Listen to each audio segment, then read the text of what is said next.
Morning folks, welcome to the channel. Another early start for me, but that's life. Um, when you're in business, right? You've got to keep your shoulder to the wheel. I've just been watching, so I reached out to Mackenzie Sapier, follow him on YouTube. He's a serious striped bass fisherman on Prince Edward Island. And Henry Gilby very kindly offered to reach out to him for me and just say, look, our buddies are heading over, would you have a chat? So I reached out to him last night and he got back to me straight away. A lovely, lovely guy. And man, if I was excited before, I'm ridiculously excited now. It's incredible fishing. Like it's just, they're not, like you get some big fish, but just the quantity of fish that like he's getting take after take, just insane, and doing loads of stuff that we do over here. And he fishes the fly a lot. I'm just looking. He makes up a little rabbit for jig, on a lead head, and rather than cast it, he just flicks it under bridges, right? And we do all that stuff here now, not with the jigs, we use other stuff, but wow, I mean, it's an education. I think striped bass are probably a bit more aggressive than our own bass, possibly. I don't know. I don't want to come off as knowing something I don't know about. I got a lot to learn, but just amazing to watch. So I ordered yesterday. Well, the backup plan. Okay, so the last thing you want on your travel holiday is to find yourself without your fishing holiday, find yourself without a rod. So favourite, do an X1 travel, 20 to 50 gram, which I'm sure, knowing their ratings on other rods, is probably more like 10 to 50 gram.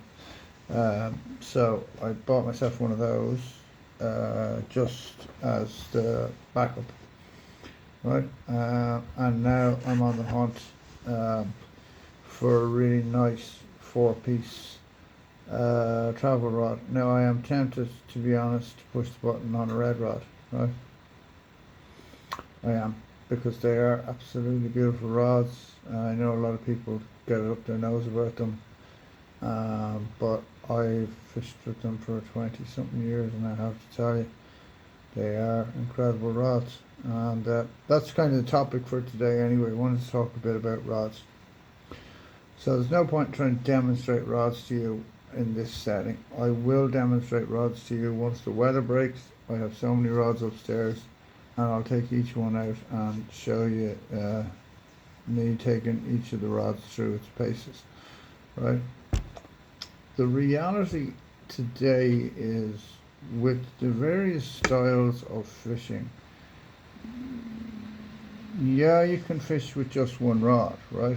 But if you really get into it and you really want to do this stuff properly, then you're going to need more than one rod. And that's, yeah, I mean, that sounds like kind of ludicrous coming from somebody who sells them, right? That's just, you just go, oh, he's just saying that because he sells rods, right? Well, no. I don't actually sell that many rods, by the way, to be honest. Right? And I certainly don't sell any very many expensive rods. And I don't buy them because I can't afford to, right? I'm a tiny little business, like I'm not going to tell you how I started this business. Well, okay, I will actually. I sold all my fishing tackle. That's what I did to start the business. I was absolutely stony broke after 3 years in bed. I'd run out of sick pay, I'd run out of everything, and I was absolutely destitute. And I thought, Jesus Christ, I've got to do something. And I sold all my fishing tackle online. If you look back, I sold all my red rods, sold all my lures, sold my kayak, sold my car, I sold but basically everything I owned. And took that money, stuck it into a bunch of lures, double down, double down, double down, double down, and here we are with a fully stocked website. So it goes to show you, with a little bit of luck and a little bit of innovation and ingenuity, you can go a long way, right? Now, who knows? You can say nothing about my business at the minute. You're going to be in business 3 years before you can say, oh, that's going to last, right? It might not. But you know what? If it doesn't, I really don't mind. I'd be like, what about it? I took a risk. I did what I followed my heart. And you can't lose if you're doing what you want to do, right? As long as you're willing to accept the consequences, And what I wanted to do was be in fishing, be around fishing, talk to fishermen. Like Ernst rang me yesterday, chap looking for a rod. And the enthusiasm, like just talking to him was great, it was really, really nice. And I spoke to Yi last night, another enthusiastic English angler, and I'm getting a rod sent to Wexford for him, and just such nice people, such nice conversation, like just immediately you have the rapport of, oh yeah, what do you think of this and that, It's so cool, it's just like, it's an amazing thing. And here I am, I reach out to a guy who's in Canada, doesn't know me from Adam, and he gets back to me and he says, oh yeah, I look after you when it's like incredible. He's like, you're coming at a great time of year, stay in touch, So I've just got on, subscribed to his channel, I'm going through his videos. The fishing looks phenomenal. So I'm going to bring a fly rod for sure. Absolutely, man. Might even treat myself to something new. Again, nothing fancy, you don't have to spend huge money, right? Like, I can afford to buy a red rod because I'm retailing them. So I'm not paying the full docket, right? But there are rods out there at the minute that you can buy way more affordably. Now, I've brought in a bunch of cobalts, right? Because I think actually that for young people, they're a better rod than the X1. The X1 is too fast for the young guys, right? Now, I know little Charlie can handle it. He loves it. But little Charlie's a bloody experienced angler, and a really, really good one at that, right? I put up a video the other day of him loading up the X1, with a lure. And when you see him cast, like, he just has it nailed, right? And I was chatting with him last night on Instagram, and he's just so chuffed, he's like, really, you're going to give me that? You're going to give me that? It's like, yeah, you're going to get fully kitted out. Like, you're going to be the face of Copper Coast Lures, right? So I'm getting in that bunch of cobalts. So if people have kids that fish or know youth groups or whatever, contact me personally and I will look after it, right? I'm not looking to profit. I don't want to make any money. I simply want to get young people out fishing, right? So I'll pick up the excess, right? And I'll pick up the excess on the retail price. So the retail price will be charged, but it'll be me picking up the excess, right? I have 10 rods in total. Yeah, all I want to do is get my money back out of them so that I can put them into something else and get 10 young people, boys or girls, out there fishing with a decent bass rod, right? It's a bit softer, it's a bit easier to cast, it's not going to be as hard on them, etc, etc. The other thing I have some second-hand X1s, right? Because I was testing them. So if you have kids, again, who are a bit older or a bit more experienced, or indeed yourself, and you want to buy a really cheap rod, get in touch with me. But let's talk rods, right? what do I use? When do I use it? Where do I use it? Why do I use it? Okay, so I fish in the surf quite a bit. Now, when you say you fish in the surf, what does that actually mean, right? Like, how big is the surf you're fishing in? You know, what are you fishing with?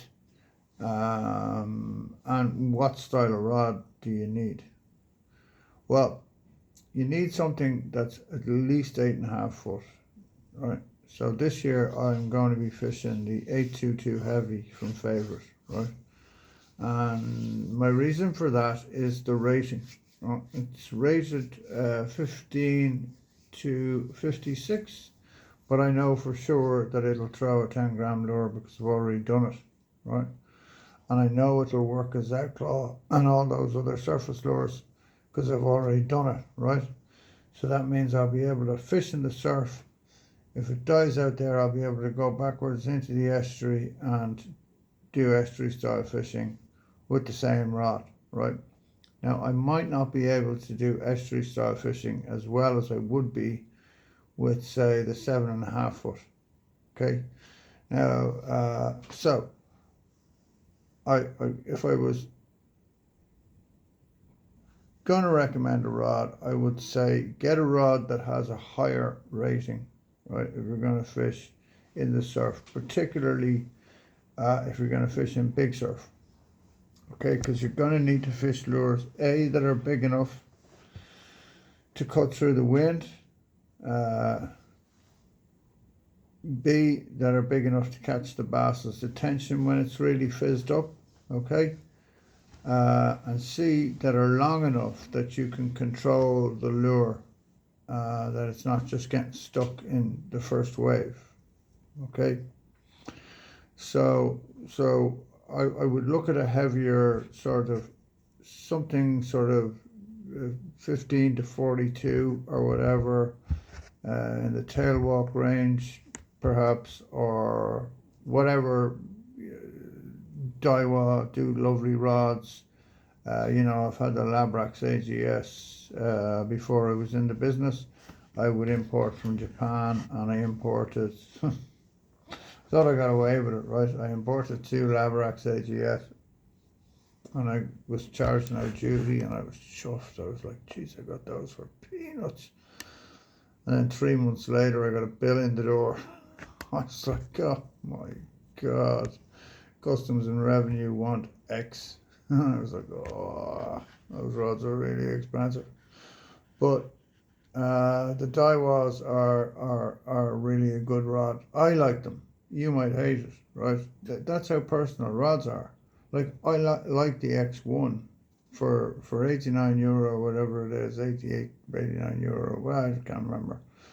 Like, it's exceptional value. Like, if you hold it up against the Savage Gear SG5, which would be comparable, it leaves the Savage Gear in the dust, right? I really did not like those. Sorry, Henry, but I didn't like the Savage Gear rods in the end. And I liked the one up from it even less. And the price of them, I just thought, no, these are not, no.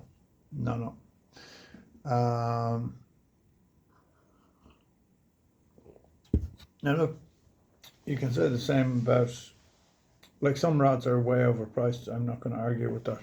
They are too expensive. But there's nothing I can do about that, right? So yeah, the favorite 822 heavy is my choice for the beach, for the open beach, and for my coastal fishing, right? It'll suit me as well because some guys like to fish small and stuff. I like to fish in the sticky stuff. I love it when we get a bit of southwesterly wind, you get a bit of chop and a bit of fizz on, and I can belt those big poppers and the big Estuaries and that out into it and just thump them home, right? That's my favourite style of fishing. One of my favourite styles. And to do that, you need a rod with a bit of power. The other reason I bought it is I fish a lot of marks where you've ledges, and the ledges drop into kelp, right? And if the bass get into the kelp, that's it, you're done. They're gone. You're not getting them out. I've never gotten a bass out of kelp. Never, not once. No, maybe somebody else has by luck or whatever, but there's no method or anything. Like, I can't tell you what to do because I don't know, is the honest answer. It's why I'm tempted to go over to almost strictly single barbless hooks like they do in Prince Edward Island, because at least then, if I do hook a double figure and he pulls me into the kelp, I'll know he'll survive or she'll survive, right? Yeah, it's worth thinking about, isn't it? Okay, I'm not I'm not great at the technical end of rods and reel seats and stuff. One of the things I really liked about the Lamrax though was that it didn't have ceramic in the eyes. The eyes were made from some sort of machined aluminium, totally smooth, couldn't break, never cut off your braid. I mean, just fantastic. Like, it gave you that much more security, right? You know, when you get a chip in your ceramic and next thing you know, ding, your braid is gone, right? So I really loved the eyes on that rod. Now I'm looking at it here. Actually, I just paused the video. Like, even in Japan, that rod is coming in at 281. So that means over here it's probably 500 quid, right? Which is no small amount of money. So when you hold the favourites up against that, you see that they really are good value. So that's me for the surf. Now, to be honest, I would rather have an extra 6 inches on the rod I'm fishing, but I'm willing to sacrifice those 6 inches for the rating, because I will fish. What do I fish in the surf? I fish Charlie's needles, obviously, a lot, right? And I fish them 14, 16 and 18, predominantly in the long nose. My favourite colours are white and a red and pink combination, but I also fish blue and white, I fish pink and white, I fish chartreuse and white. I do fish the stubby ones, but I've not had much success with them, but that's only because I don't have confidence in them and I keep taking them off. Because once I get down in the surf, I get overexcited and I just want to fish the lures that I know work for me. I tend to fish those more at night, although I know that they work during the day, and I've had some really, I've had like fish over 70 during the day on them. I fish them with the assist hooks that Charles makes up, just because it's so much better for the fish, right? And I don't drop any fish on them. It's not like the trebles are any massive advantage, to be honest. Okay, so other things I fish on the beach, I fish surface lures quite a lot. I fish the Estuary 130, I fish the Pachinko 140 and the Popchinko. I never hear anybody here talking about the Popchinko. So it's a Pachinko with a popper nose on it. And so when it walks, it goes blah, blah, blah, blah, blah, blah, blah. And you can fish those quite fast in the surf, you know, and why it's so much fun, I tend to do that early in the morning, and you get these explosive takes, you know, and whoa, Jesus, like, it's brilliant way to fish surface fishing. So I do a lot of surface fishing. I do a lot of paddle tail fishing in the surf, and what I tend to use, depending on the time of year, I'll start small, right? So I'll start with a Madness Mad-Eel 90, but there's no point in fishing a Mad-Eel 90 if, you know, you've got like a 20 knots of southwesterly wind. You're not gonna get it to go out there. You're not gonna get it out there, or, you know, the fish aren't gonna see it. I fish the dark sleeper in the surf, right? The 1 ounce version, and just let it bump along on the sand. I've had some great fish that way. I fish a lot of metals. Now, the Savage Gear Seeker is a great lure, but I think it's getting used like it is a really good lure. It catches a lot of bass. I've caught a lot of bass on it, right? But I think other metals get ignored because of it, right? Which is not great because there's so many choices out there. Yeah, so don't hit the surf beach without a seeker and some other metals. The drag metal slow 30 gram from Duo is a lure I use a lot. It's a perfect imitation of little sprat that wash up on the shore an awful lot, particularly later in the season. The P-Boy jig I really love, and if there's any big sea trout around, they'll have a crack at that for sure. What other metals? I have a new Danish line of metals coming. I just haven't gotten around to putting the order in yet. Sea trout lures, but they'll undoubtedly catch bass as well. And then I fish hard lures in the surf quite a bit.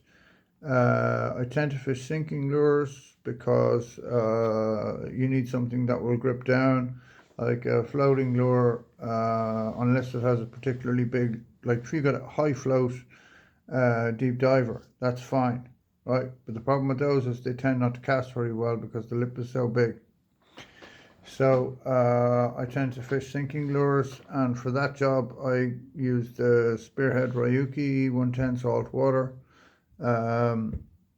My two favorite colors are Secret Awashi and Ghost.IU, right? Especially on a sunny day with that Ghost.IU, it's just mind blown. It's a savage lure. It's like really heavy and such a thin profile. I've shown it to you here on the channel. I can show it to you again if you want. So, and then I fish paddle tails right up to the Madness 140, right, with a 20 gram jig head. So that's, you know, you're nearly 35 grams of soft plastic heading out there. And I find that really, really effective lure. The Mad Slug 150 as well. I fish a lot of straight baits. I'll fish the X layers into the surf, rigged on the Exorus Ultimate Eel heads, and just sink and draw them, you know, up, let them swim back down, hit the sand, go puff of sand, them up, and let them swim back down and hit the sand again. Anything that's going to catch those fish's attention. That's when it's blowy, right? When the beach is flat calm, there's still fish there. That's when I get out the lighter rod and I start fishing smaller surface lures and stuff, right? So the likes of the Zeglaw, absolutely lethal, right? Here's a tip for you. Go to your local beach and find the spot where all the weed builds up. There'll be a couple of spots where there's just mounds and mounds of weed, right? Now you might think, oh, don't go near that. No. That's exactly where you want to be, right? Because if the weed builds up there, everything builds up there. So the shrimp, the crab, all the stuff that's in the weed, all of the food, right? It's fodder. It's like ground bait. So the bass will be on that spot for certain. They will know it. They'll know it inside out. They'll know what, you know, fish it at all states of tide. But you're going to need a decent sized rod with a decent rating. So at least 8.5 foot. I don't like rods over 9 foot. Some lads love them. I hate them. I hate 9.5 foot rods. I just feel like it's just too much, too big for me. Other lads really love it, right? So then estuary working, right? To work soft plastics in the estuary, you essentially need a much lighter rod, right? This year obviously is favorite year, so I'm fishing The 722, which is 7.5 foot, 4 to 24 gram rod, right?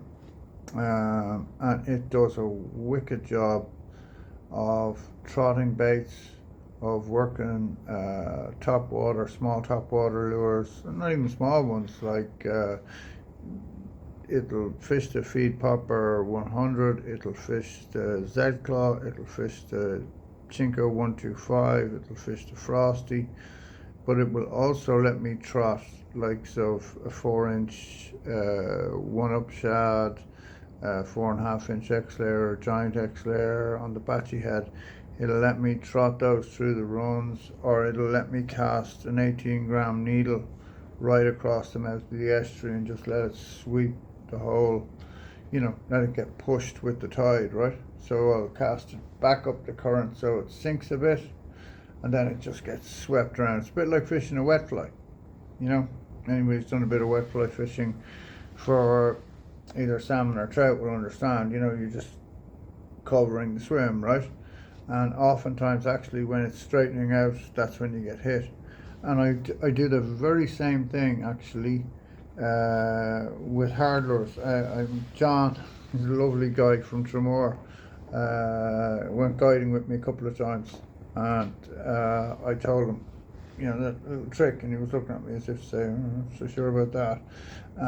And then I got a message off him to say, geez, you were right, just as the lure straightened out, they hit it. And so I was delighted with that it had worked for him. So you're going to need, something with a lighter rating that allows you to feel what's going on, right? Because sometimes the bites can be very, very subtle. So it's just like a tiny, like pluck, pluck.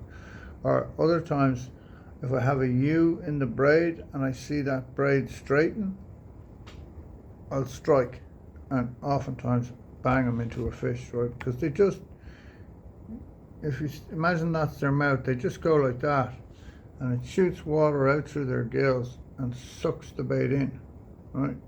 So it's not a big thump. Now, other times they do really hit things, and it's like, whoa, you almost pull the rod out of your hand. But sometimes it can be quite subtle, and especially if you're fishing, which is kind of a new thing, the creature baits and stuff. That can be quite subtle. So so I think that's enough for today. I don't want to wobble on. I've covered two scenarios. One is the open beach and the other is the estuary. Now, I like short rods, but some fellas prefer long rods. What's most important in the estuary is that you have the right rating. You don't want a big heavy rod. You just don't, because you want to be able to feel those baits. You want to be able to throw small little baits. You want to be able to imitate the fish that are there. It's totally different style of fishing to fishing in, 3-foot waves with a big metal or, an X140 or whatever, which is not an X140 anymore. It's called a Cockeye Slim. There's some on the website. They are exceptional hard lures, right? The Tarifa, fantastic. Especially now on a calmer day, the Tarifa fishing on the beach is absolutely awesome. So, so that's it for today, folks. I'm just so excited about going to Canada. It's ridiculous. And thanks so much, Mackenzie, for getting back to me and everything. I really appreciate it. And big shout out to Brian as well. Again, he's on the men's, good man, Brian. And, just a lovely bunch of lads. Stephen Drummond, just really nice bunch of fellas. You meet the best of people fishing. You really do. You meet the best, and the rest of them you just ignore. If people are being obstreperous or abusive or racist or any of that stuff, I just go away. Will you leave me alone? I don't have any time for that crack at all. So. So that's it, folks. I hope it was informative and helpful. and give me a shout if you need anything in terms of advice. I will eventually get around to answering. I have so many messages and things. If I miss stuff, you know, the best way to get me is by phone. My phone number is there online, 089 490 6982. If you're ringing from abroad, the UK or mainland Europe, that's obviously 00353 89 490 6982. And the other news is there are two new things about the website. So somebody commented on the YouTube that things were hard to find. So I have put a search bar on the front page of the shop so you can look up whatever lure you want. You type in a brand, type in a lure, type in whatever, and it will find it. Okay. The other thing is, if you look at the front page of the shop, the lures are categorized not by brand, but by, because it's more important. What's more important is what type of lure is it, right? Is it a hard lure? Is it a shallow running lure? Is it a soft lure? Is it a surface lure? Is it a sinking lure, right? So, you know, is it a metal casting jig, right? So those are the categories I chose. I thought that it's better to organize it across styles of fishing than it is across brands, because if you do it by brand, it doesn't get you the same mix of stuff, if you know what I mean, because like some companies are very good at one thing and not so good at another, you know. So I just thought, you know, that's the way I decided to do it anyway. Like, but it should be a lot easier now, and we're also open now. All of Eastern Europe and mainland Europe, and I think even the United States, you can buy stuff in, and we can ship to you now. So the shop is growing all the time, and it's only been a week. Is it even a week? Days. Yeah, it's a little over a week we've been online and live, so it's pretty good going. We're doing well. It's going well, so I'm very happy. So thank you very much for all your support. It means the world, and we'll keep coming with some videos, and we hope that they are helpful and informative, and particularly for young people and for beginners. You know, if you're new to the sport, reach out to me. I will help you out. I will give you some advice. I'll tell you what you need. I'll tell you what you can find as affordable. And there's some new product lines coming online that I'm super excited about. I cannot wait to show you these lures. I've got some beauties coming. I mean, beauties, and a bit cheaper than some of the other stuff. So A1, happy out. Okay, have a great day, folks. Really enjoy yourselves, despite the absolutely terrible weather. Tight lines, everyone.